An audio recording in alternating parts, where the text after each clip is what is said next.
Sākam ar to, ka, es vienmēr saku, ka esmu dziedātājs, tomēr tas disks varbūt aizgāja uz nepareizo kompaktdisku. Tā sakam tā. Ir tāda lieta, ka es visu savu mūžu es esmu ļoti emocionāls, protams, esmu taču nāku no vidusjūras, kā varbūt, ka itālis nedrīkst būt neemocionāls, jābūt ar kustībām, un līdz ar to tas emocijas vienmēr man ir bijušas, un droši vien ir bijis tāds brīdis manā dzīvē, tāds posms, kuru es tās emocijas neizpaudu tik daudz. Es turēju pie sevi. Tas bija emocijas saistītas ar darbu, man bija ļoti noslogots grafiks. Es filmēju 3 dažādos televīzijas raidījumos, un bieži vien es sēdēju. Tas arī viss bija kopā. Tad izsakot gan stress, gan emocijas, gan gatavošana, un arī būt ēterā tomēr prasa koncentrēšanu 100%. Man bija visu laiku sēdoša vieta, un līdz ar to viss tas, kas krājas, tas manas emocijas, es gribēju varbūt izpausties, vairāk nevarēju, un tad man droši vien arī teica, ka gāja uz muguru. Un tas viss bija arī īstenībā pirms 2 gadiem sākās ar to, ka es strādāju ļoti daudz, un es arī par sevi rūpējos mazāk. Tā ir ļoti liela kļūda. Nedariet to, rūpējieties par sevi, rūpējamies par sevi, jo kā vienmēr manā vecmāmiņa gudra sieviete teica, Nonna Roza, tavs ķermenis ir tavs templis, par to jārūpējas, šīs ir tavas mājas, par to jārūpējas. Un es visu laiku par to domāju, bet izskatās, ka es nedaudz biju piemirsis par šo skaisto teikumu un ieteikumu no vecmāmiņas, un tas mani veda diezgan ļoti grūta, sarežģīta situācija, jo darbs, emocijas, koncerti, pasākumi, brauciens pie stūres, atkal sēdoša vieta, sēdoša pozīcija.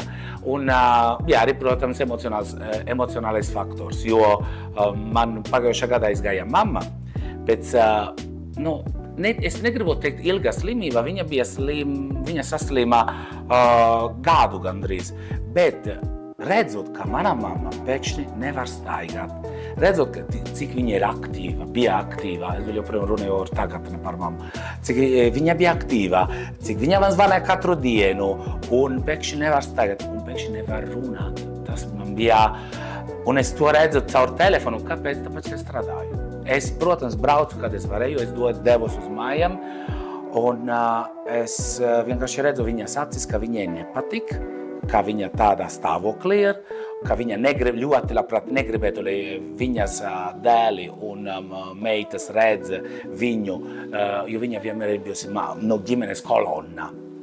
Un tad man mamma aizgāja tieši pirms gada, un es tieši paspēju būt kopā ar viņu, un tas viss sakrājās kopā.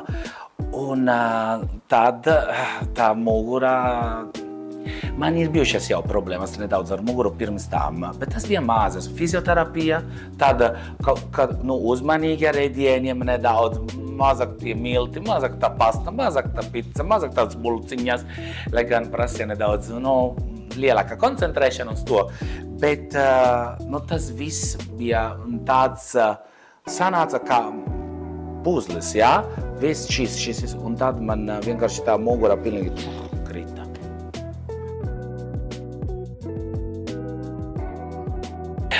Mani pirmie signāli bija pirms 5 gadiem aptuveni. Es vadīju televīzijas raidījumu Dolce Vita, es tur atkal griežu, sipolus, apraudājus un tā tālāk.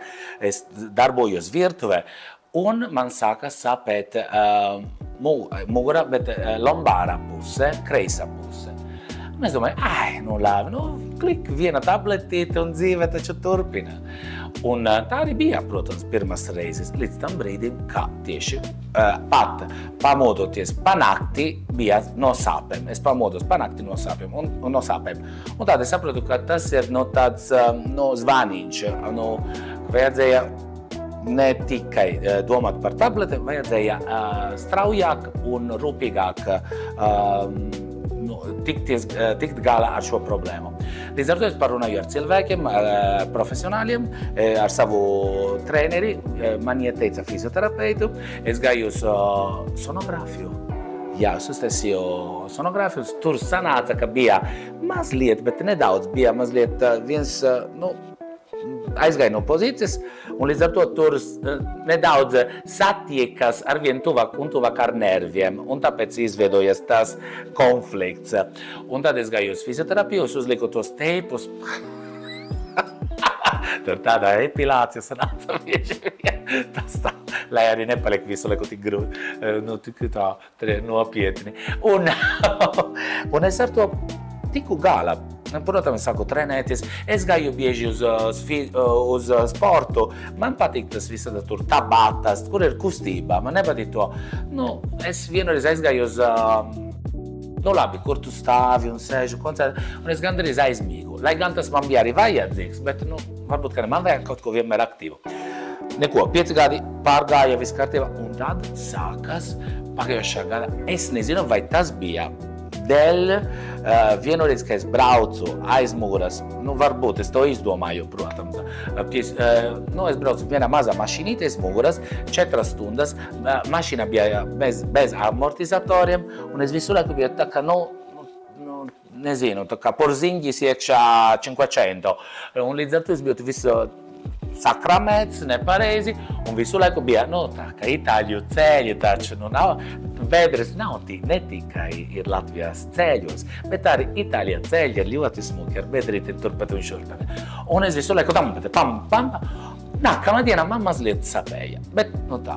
Es vādīju kāzas, starp citu viss bija kārtībā, viņi apprecējas, smuki, viss labi, bet tad nākamās dienas pēc tam turpmāk es sāku just tas sāpes. Un atkal, viena tabletīte un tā. Un līdz tam brīdim, kad tas sāpes palielina, ja tu man prasītu, kādas ir tās sāpes, tas ir neaprakstamas. Daži domā, varbūt, Roberto, tu pārspīlē, vienkārši ir tā.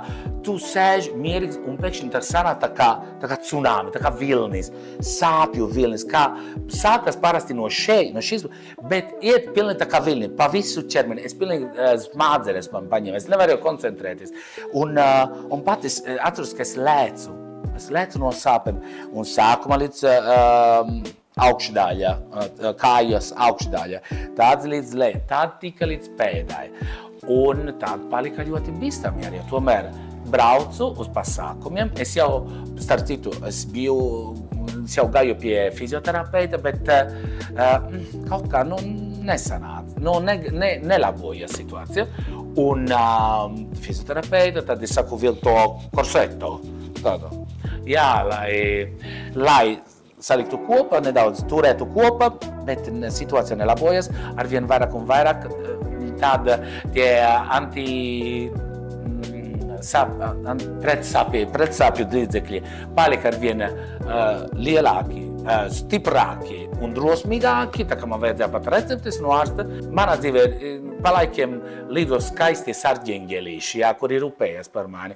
Un man viena ļoti laba daktere ieteica, Roberto, aizej pie daktera, kurš tev vienkārši skatīsies. Es aizgāju, es tiku arī pie blokādēm tajā laikā, kas tur nav bijis. Un daktars man teica, un tas bija augusta mēnesis, Roberto, situācija nav laba, vajadzētu izoperēt tomēr, jo, zin kā, tie milimetri, tagad neatceru, cik tur bija, tas disks izgāja ārā, un šīs un tas, un vēl, es nebiju tajā laikā supersportisks, es nesmu bijis nekāds maratona cilvēks, bet mazāk vai vairāk es turēju līdzi, bet tajā brīdī vispār, nē. Bet kāda bija mana atbilde?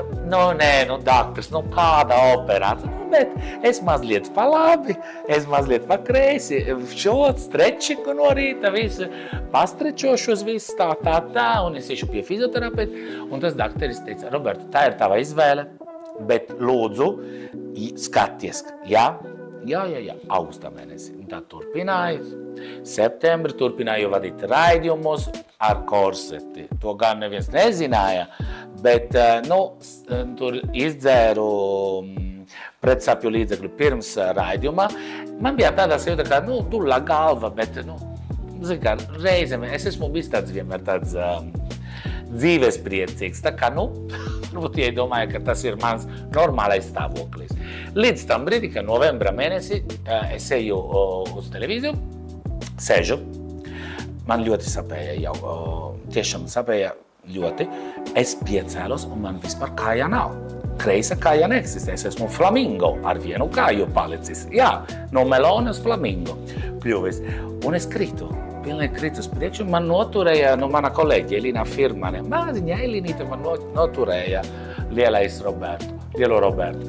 Un neko tādu es uzreiz uz kliniku un man tur nebija vispār jautājumi. Nē, varbūt, nē.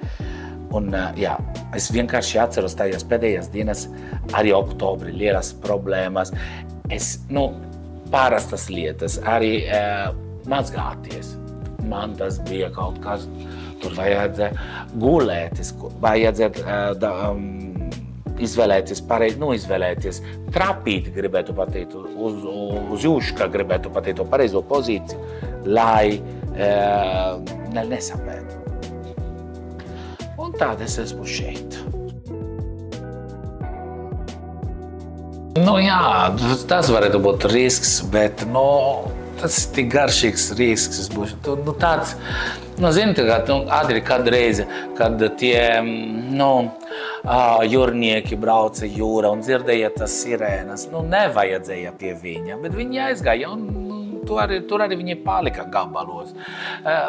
Es gabalos nepaliku, es vienkārši nedaudz paliku tāds pufīgāks. Kā man viena draudzene saka, tas ir drausmīgas pasta un pizza. Es saku, bet nē, bet jā. Ja mēs runātu par Itālijas ēdieniem, jā, mēs miltus ļoti daudz lietojam. Ļoti daudz baltus miltus, kur nav ieteicams. Cukurs arī ļoti daudz. Dolce vita, salda dzīve. Jā. Bet arī, kad es saskaros arī ar Latvijas tomēr treknajām mērcēm, kaut kur ir milti klāt, taču, kad es tajā kulinārijā strādājumā, tur atnāca man saimnieces, nezinu, ne tikai no Rīgas, no Ainažiem, no Grobiņās, un tā, bet vēl nedaudz sviesta klāt, un tā.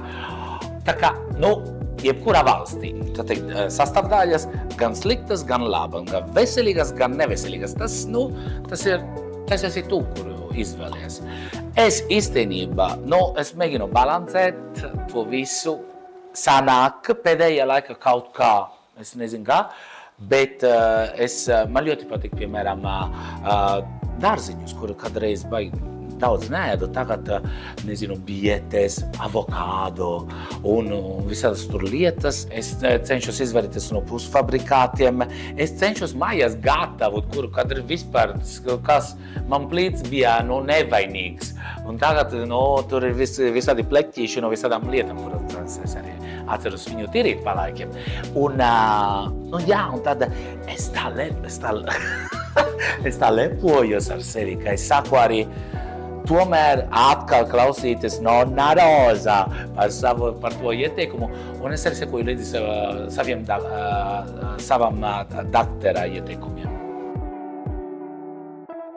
Es uzskatu, ka ir tie brīži dzīve, kuri pat ja tu veselīgi ēdi, tu veselīgi uzvedies, kusties un dari, man pašam prasa. Es nezinu, ko citi domā, bet es arī gribu pateikt, varbūt tas arī ir psiholoģiski, varbūt tas ir pa īstam, bet es esmu lietojis, nezinu, vitamīnus vai reizēm arī dzels trūkums, D vitamīns, tīpaši ziemas laikos, un magnijus, es esmu to, un reizēm es esmu runājis ar cilvēku, jo tur vajag arī pareizi viņus apvienot, lai paliek ķermeni, lai kaut kur nepazūd, ja?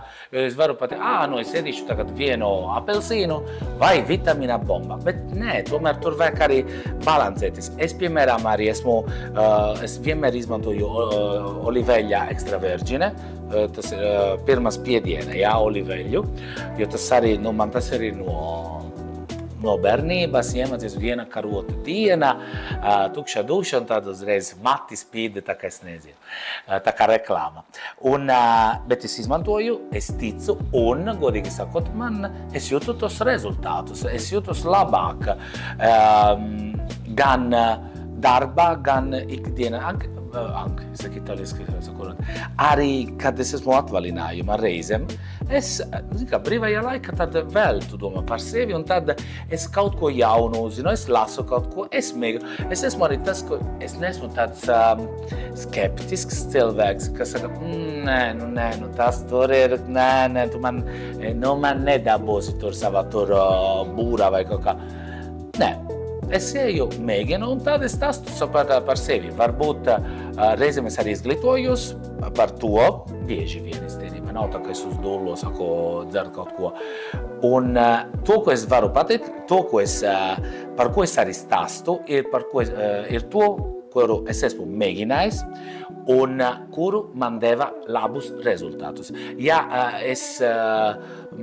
es nekad nerunātu par kaut ko, lūdzu, pamēģiniet to, vai iesaku draugiem, pamēģiniet to, tāpēc, ka esot tagad modē, vai tāpēc, ka naudas dēļ, tas man nav. Paldies Dievam, labi dzīvoju, paldies Dievam, man arī uzticu saviem draugiem, tāpēc, ka viņi mani uzticas. Tāpēc, ka es tāds esmu, diezgan caurspīdīgs. Ļoti caurspīdīgs. Tāds, kas es esmu, to jūs arī redzat. Tā kā to, ko es tastu, tas ir no dzīves. Tātad, es gribu jau pateikt, ka man ļoti pietrūkst saule, tīpaši, kad ir pelēks laiks, bet kā tas ir Latvijas iedzīvotāju sejas arī ziema bieži vien ir drūmā, kas ir tā, tā kā, tad nedaudz mēs bubinām vairāk, bubi visi esam nedaudz vairāk, tāpēc kā, gan, es nezinu, es reizēm saku, man vajag redzēt tikai palmas, kuras kustas nedaudz saule, un man jau ir labi. Un es esmu lietojis D-vitamīnu, jo tiešām vienā brīdī es biju arī uztaisījis analīzes, kontroles, un tas D-vitamīns man bija tad ļoti švaks. Pēc izskata galīgi švaks, gribētu pateikt.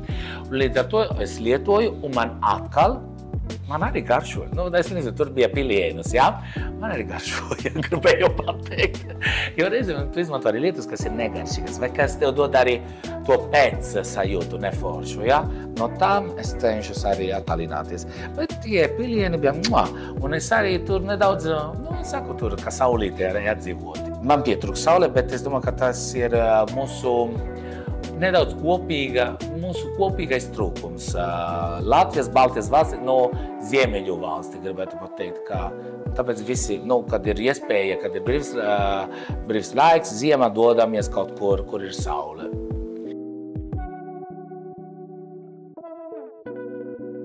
Es kaut ko lasīju, un, zin kā, es lasīju, saprotu, ka tas ir ļoti, kas palīdz, ka vajag arī manā situācijā tīpaši, un es cenšos izglītoties, es zinu, tā.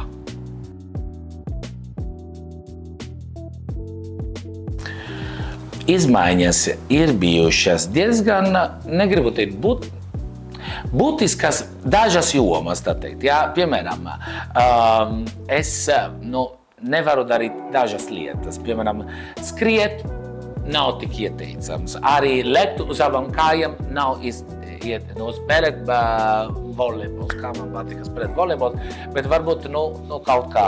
Es esmu ļoti rūpīgs arī, īstenībā es esmu palicis ļoti daudz uzmanīgāks. Jā, godīgi. Jā, skatoties no plaša skatpunkta. Daudz uzmanīgāks, kā es kustos, kā es pat šņorēju savas kurpes. Jo no tās arī man bija diezgan lielas sāpes, ļoti stipras sāpes, un es arī tā ir kustības, kuras kādreiz es domāju, vienkārši tas ir dabiskas lietas, kuras es daru, bet tagad par tām es domāju arī, kad es apsēdos, jā, vai es izvēlējos vietas, kur sēdēt, kur stāvēt. Es nekad mūžā nesēdētu tādā mašīnīte, kura sēdēju toreiz, piemēram, bez amortizatoriem. Bet es esmu palicis daudz rūpīgāks, var teikt. Jo tomēr, es negribu teikt, vairs nav tie 20. Bet tā arī ir, tomēr tas arī vēl viens faktors, kas ietekmē tavā dzīvē. Un tas stiprais signāls, fiziskais signāls un emocionālais signāls, kas man atnāca ķermenim, tas bija tas pārbaudījums. Roberto, lūdzu, mierīgāk. Piemēram, es tagad strādāju mazāk un kvalitatīvāks. Tādā nozīmē, ka es izvērtēju situāciju un, piemēram, es varbūt tik daudz nesalieku kopā. Piemēram, ir viens koncerts, tad man ir viena intervija un tad man ir treniņš. Nē, es tā izvērtēju. Piemēram, es arī saku nē. Kādreiz es domāju, ka es varēju izklausīties vai iedobīgs, vai nepateicīgs, ka es saku nē. Nē, jāmāk pateikt nē lietām. Kad tu jūti, ka tu nevarēsi tās pildīt līdz galam kvalitatīvi un kad tas lietas ir neveselīgas vai gribētu pateikt neforšas, bet nav labas pret tavai veselībai, pret tevi kā cilvēkam un pret tavu ķermeni. Un līdz ar to ļoti izvērtēju savu laiku un novērtēju savu laiku, sevi un to, ko es daru.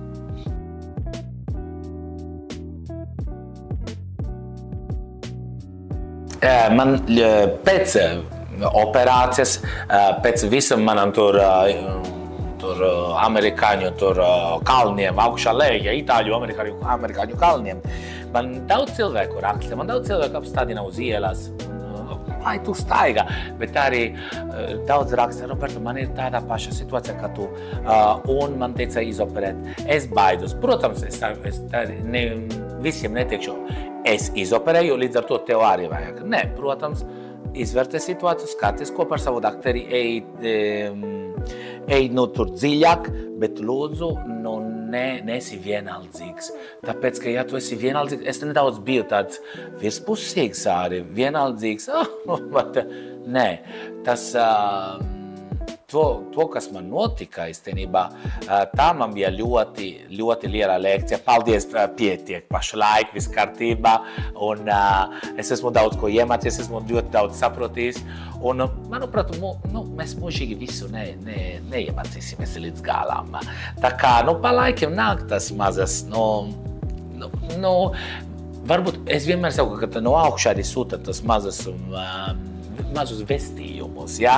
Varbūt tā, un es tomēr cenšu sekot arī savu intuīciju. Un, ja mana intuīcija tagad sāka, ka nevajag, kādreiz es cīnos par to, bet varbūt to var, arī tāpēc, ka tur tā naudiņa būs klāt, es varētu par tiem rēķiniem maksāt un tā tālāk, bet tagad nē. Un es vienkārši saprotu, ka tiešām dzīvot kvalitatīvi ir ļoti svarīgi, un tu dzīvo labāk. Un es ļoti plānoju arī, piemēram, es plānoju arī savas pauzes. Daži man saka, mēs skatāmies tavos sociālos tīklus, tu vien ceļu. Protams, daži nezin, ka tur aiz tā ceļojuma ir tā, ka es tajā vakarā vādu lielu pasākumu, un tad es paliku 2 dienas klāt. Bet es gribu pateikt, ka tā mācība, tas, kas var notika, bija ļoti mokoša un ļoti daudz, ko es iemācījos, man bija ļoti daudz laika, brīvā laika, kurā es varēju vienkārši arī iet atpakaļ savam kļūdām, un es arī vainoju nedaudz sevi, bet to, ko es neesmu zaudējis un kuru visiem iesaku, nezaudējiet dzīves prieku par, banāli varbūt, nezaudējiet to smaidu, nezaudējiet to dzīves gribēšanu. Lotus Farma. Inovācijas veselībai.